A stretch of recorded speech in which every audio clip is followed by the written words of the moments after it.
Gusto mo bang kumita ng extra income online? Well, tuturuan kita kung paano. At kung bago ka pa lang sa channel ko, huwag mong kalimutan na mag-subscribe at pindutin ang notification bell para ma-notify ka if may bago tayong upload. At dahil andito ka na sa channel ko, kung gusto mong manalo ng 20 pesos GCash, pwede kang sumali sa ating pag-giveaway. So sundan mo lang yung mechanics para ma-chance ka na manalo ng ating 20 pesos GCash.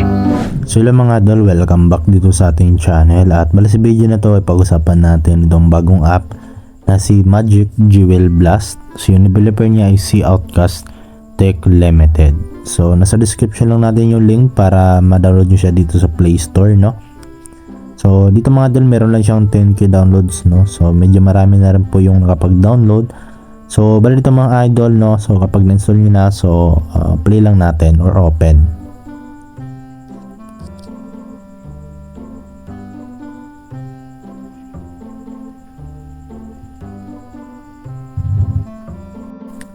Okay, so bali, na-open na nga pa natin yung application. So, dito mga idol, nakita nyo ay Chinese po yung kanyang language. So, bali, palitan lang natin to. Okay, hindi ko alam Chinese ba to or basta, palitan na lang natin to English.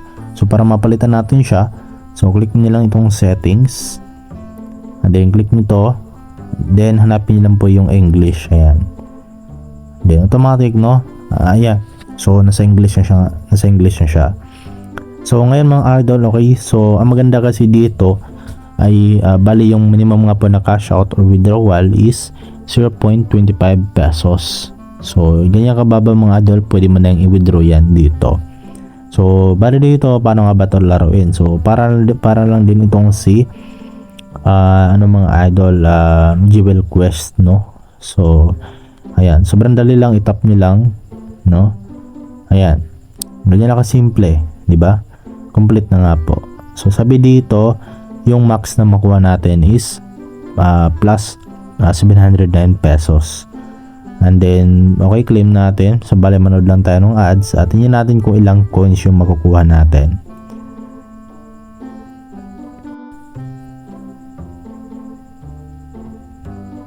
Okay, so wait natin. So X na natin.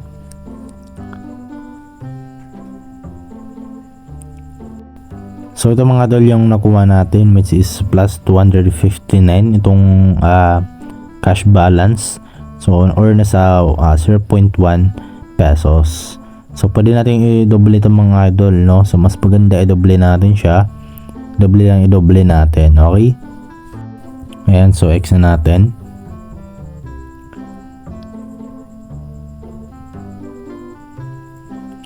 So ayan mga idol, no, na-double na nga po natin. So ayan, meron tayong 0.2 pesos.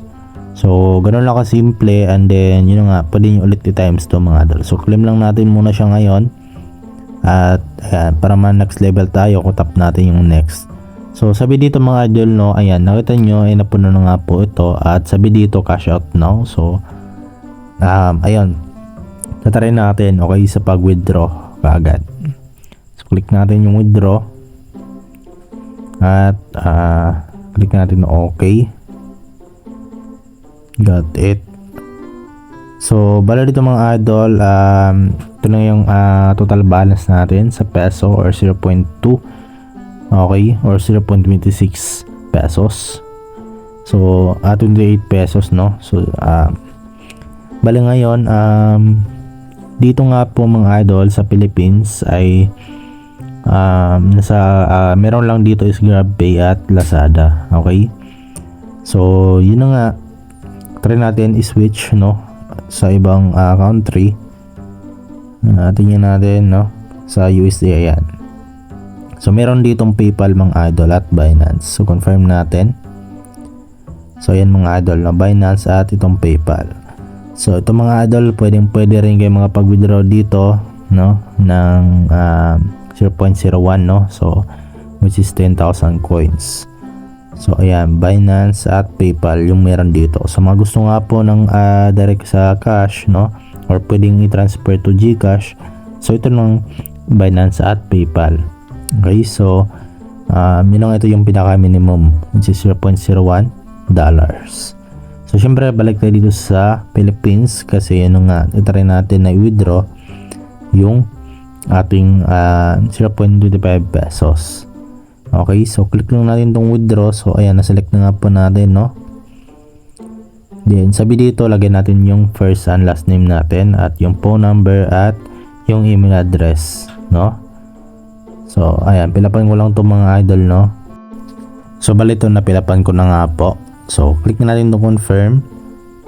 At ayan, merong ads na lumabas. So hindi lang natin na matapos. So ayan, pwede naman nating i-X. So ayan, merong ulit na panibagong ads. So ayan. At sabi dito, ayan, cheating behavior reward 2,500 coins has been retracted. Please resubmit the order. Okay. So yun mga idol, hindi tayo nakapag-withdraw dito. At yun nga, punta tayo sa history. Tingnan natin. So yun mga idol, so ayun, nagkaano tayo. Siguro dahil hindi yung pangalan ko talaga yung inano ko, nilagay ko dito sa information, no? So yan, hindi na tayo makapag-withdraw mga idol. So make sure na tama po yung mga nilagay yung information dun sa pag-withdraw kasi yun na nga, dito hindi tayo makapag-withdraw na. So ayan, siguro 24 hours bago tayo makapag dito ulit withdraw, no? So yun lang dito mga idol, itatry nyo na itong application na to kasi yun nga, libre lang naman to. At yun na nga, wala nga po ditong i-invite pa, okay? Wala na ko invite para makapag-payout or makapag-withdraw dito. So meron din sila ditong make money, ayan, meron din cashbacks, no? So halos same lang yan mga idol, bali ads lang din yung mga panoorin nyo para meron kayong makukuhang coins. So ilang man dito mga idol, so yun nga, sadly hindi tayo makapag-withdraw kasi yun nga, na-violate tayo at hindi hindi qualified yung nilagay natin information. Ayan, katulad nito, ayan, hindi natin mapindot itong withdraw, okay? So yun lang ito mga idol, at yun nga sa inyo, pwede nyo itong i-take na lesson, no? Para at least hindi kayo magaya tulad dito sa akin, okay? So yun naman po dito mga idol, at hopefully na makapag-withdraw kayo dito. At yun nga, sana po nakatulong yung video sa inyo. So don't forget to like, share, subscribe. So see you po sa next video natin.